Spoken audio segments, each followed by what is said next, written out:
Assalamualaikum dan salam sejahtera. Bertemu kita lagi dalam satu liputan khas kali ini.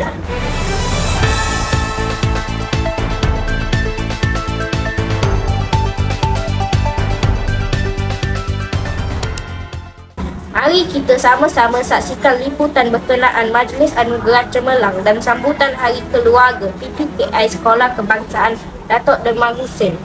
Episod kali ini agak istimewa kerana kali ini kami akan membawa anda menyaksikan satu liputan berkenaan dengan insan istimewa di sekolah kami. Jom kita bersama rakan saya wartawan PPKI pada majlis tersebut.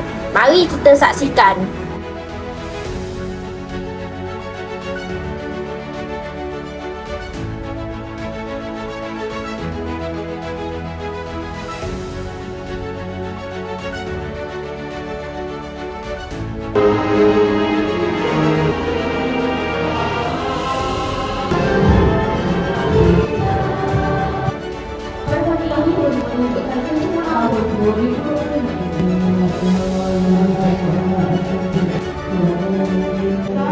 Datuk Demang Husin juga Encik Muhammad Puan Sufiana diberikan mas. Salam sejahtera, salam laksana dua, raya sejahtera. Perayaan semata-mata potensi boleh diberikan khas.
Puan, apakah pandangan Puan kenaan dengan majlis yang akan berlangsung pada hari ini?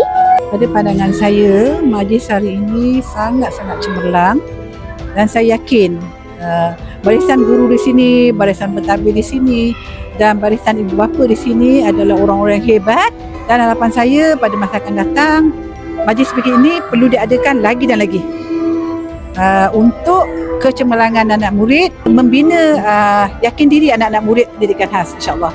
Terima kasih Puan atas perkongsian sebentar tadi. Tahniah dan syabas diucapkan kepada semua murid PPKI atas kejayaan dan kecemerlangan yang telah dicapai. Sesungguhnya perbezaan itu adalah saling melengkapi kerana setiap insan dicipta dengan keunikan yang tersendiri. Sekian, terima kasih. Semoga jumpa lagi.